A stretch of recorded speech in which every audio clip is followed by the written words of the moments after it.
Good morning, my fellow yogic travelers. I'm mighty glad to be alive today, and I hope that you are too as we continue to live, laugh, love, learn, linger, live the life we love. It's Tuesday, so we begin with songs. All my bags are packed, I'm ready to go. I'm standing here outside your door. I hate to wake you up to say goodbye. But the dawn is breaking, it's early morn. The taxi's waiting, he's blowing his horn.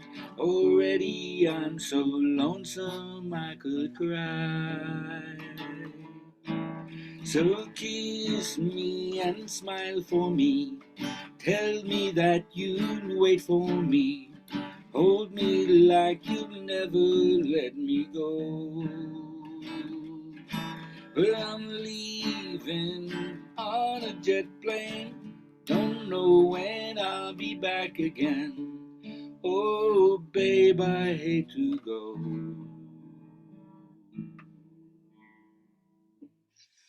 Oh, boy. Yes. Never know if you'll come back. Never know if you'll make it, huh? Oh, little guitar crash. All right, here we go. All right, so I said this week I'm highlighting what I've learned from different teachers. I also, again, want to start every day now with a new journaling question. What sacrifices have you made in order to live your lifestyle? Hmm? You probably had to give up something or choose one road compared to the other. Hmm? And if you could change anything about your life, what would it be? All right, now, uh, every day I advocate sitting some time in silence, self reflection, walking, reverie, meditation, pranayama, call it whatever you want. But it's where you learn to look with your mind like a microscope and watch every fraction of a second of everything that happens. Usually I say stay with breath because it's a meditation you can take with you. You're always only one breath away from focusing and paying attention to what's happening in the moment. So if your mind drifts, you learn to bring it gently but firmly back. So your mind is doing what you're doing, not like you're sitting here and your mind is somewhere else. So you learn to be with whatever it is you're doing. And you feel it's simple, the basic aspect of reality to just observe and use the faculty of awareness.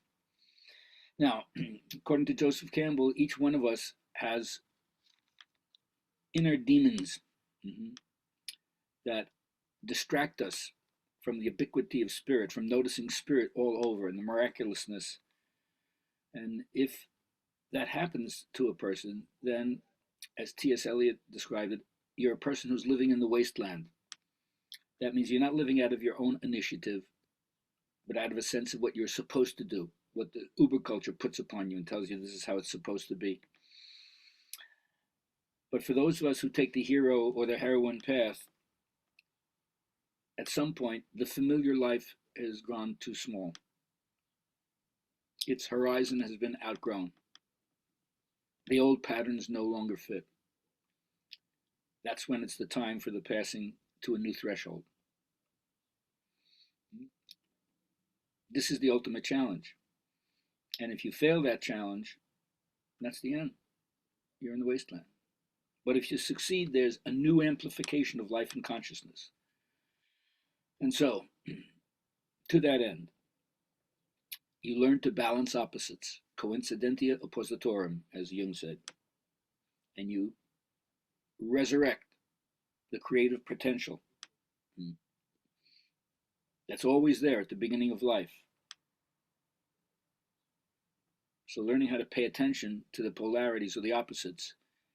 And Buddha said find the middle way, but as long as you don't veer between extremes and fluctuate too much, then your life is more like a flow, like an even keel. So if you want to be in vibrational harmony with your life, I suggest you let in well-being that's natural to you and let it in because you deserve it. So remember, your own mind molds and fashions.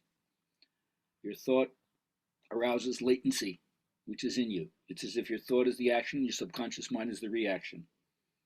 Your subconscious mind will rebound, repay, and reward you through the law of correspondence.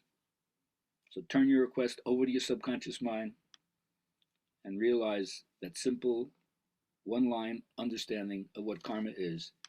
As ye sow, so shall ye reap. What are you putting out there? Because it's going to come back to you. Have a great day.